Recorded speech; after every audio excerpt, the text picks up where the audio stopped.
Guys, आज तक आपने सिंपल ऑटो देखे होंगे, लेकिन आज मैं आपको एक गजब का ऑटो दिखाता हूं। चेन्नई में ऑटो अन्ना के नाम से मशहूर ऑटो रिक्शा चालक अन्ना दुरई ने यात्रियों के लिए अपने रिक्शा में अखबार, wifi, tablet, iPad pro, Alexa, fridge और टीवी जैसी सुविधाएं उपलब्ध करा रखी, क्योंकि उनका मानना है कि यात्री उनके लिए भगवान के समान होता है। इसीलिए वो उनकी जरूरत का हर सामान, हर चीज अपने रिक्शा में रखते हैं।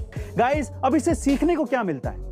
इससे यह सीखने को मिलता है कि कोई फर्क नहीं पड़ता कि आप कौन सा बिजनेस करते हैं। यदि आप यूनिक और कस्टमर्स की जरूरतों को समझते हैं तो आप बिजनेस में सफल जरूर होंगे। गाइस, अगर बात भविष्य की हो और ऐसे में बाबा वेंगा का नाम ना आए, ये तो हो ही नहीं सकता।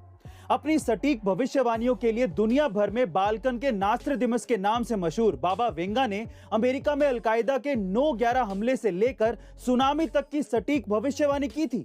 लेकिन मरने से पहले उन्होंने 2022 में होने वाली घटनाओं के लिए जो भविष्यवाणियां की हैं, वो डरा देने वाली हैं।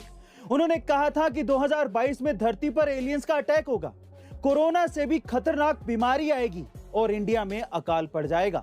बहरहाल, ये भविष्यवाणियां कितनी सच होंगी ये तो वक्त ही बताएगा। लेकिन गाइस, आपको क्या लगता है कि बाबा वेंगा की इनमें से कौन सी भविष्यवाणी सच हो सकती है? कमेंट सेक्शन में जरूर लिखिएगा। गाइस, साल 2003 में चिली में कुछ ट्रेजर हंटर्स को एक कंकाल मिला था, जो कि देखने में हूबहू एलियंस की कंकाल की तरह ही लग रहा था, क्योंकि ये महज 6 इंच का था। लेकिन जब वैज्ञानिकों ने इसके रहस्य को खोला तो कुछ और ही बात सामने आई है। दरअसल चिली के एटाकामा डेजर्ट में मिले इस कंकाल का एक बड़ा सा सिर था और 10 रिब्स थे, जो कि सिर्फ एलियंस के ही होते हैं। वही इंसानों के 12 रिब्स होते हैं और इसी वजह से इसे एलियंस का कंकाल माना जा रहा था। लेकिन जब इसका राज खुला तो पता चला कि यह किसी एलियन का कंकाल नहीं है, बल्कि 40 साल पहले मरे किसी बच्चे का कंकाल है, जिसकी जेनेटिक डिसऑर्डर की वजह से हड्डियां विकसित ही नहीं हो पाई थी।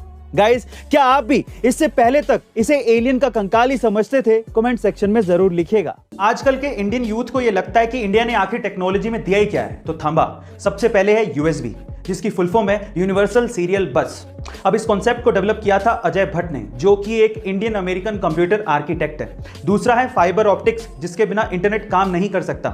इस कॉन्सेप्ट को डेवलप किया था नरेंद्र सिंह कपानी ने, जिन्हें फादर ऑफ फाइबर ऑप्टिक्स भी कहते हैं। और तीसरा और सबसे इंपॉर्टेंट है वायरलेस कम्युनिकेशन, जिसके बिना आपका मोबाइल, टीवी या वाईफाई काम ही नहीं कर सकता। और इस कॉन्सेप्ट को डेवलप किया था जगदीश चंद्र बोस ने। गाइस, इंटरनेट की दुनिया भी इंडियंस के दिमाग के बिना काम नहीं कर सकती। So proud to be an Indian. आजकल तो बहुत सारे मोबाइल अच्छी टेक्नोलॉजी के साथ सस्ते दामों पर अवेलेबल है, लेकिन क्या आप सबसे पहले मोबाइल के बारे में जानते हो? चलिए मैं आपको बताता हूं। एक्चुअली सबसे पहला मोबाइल आया था 1983 में, जिसका नाम था डायनाटेक 8000X। अब इसकी खास बात क्या थी? इसकी खास बात यह थी कि यह मोबाइल 10 घंटे में चार्ज होता था, और उससे भी बड़ी बात यह थी कि 10 घंटे चार्ज करने के बाद भी इसकी बैटरी लाइफ सिर्फ 30 मिनट की थी, यानी कि हर 30 मिनट के बाद इसे फिर से 10 घंटे के लिए चार्ज करना पड़ता था। और सबसे बड़ी बात थी इसकी कीमत। इसकी कीमत लगभग $10,000, यानी कि आज के समय के हिसाब से लगभग 7 लाख रुपए थी। Oh my God. गाइस, आपको ये फैक्ट सुन के कैसा लगा? कमेंट सेक्शन में जरूर लिखिएगा। और ऐसे अमेजिंग वीडियोस के लिए शेयर, सब्सक्राइब एंड लाइक। मिलता है अगली वीडियो में।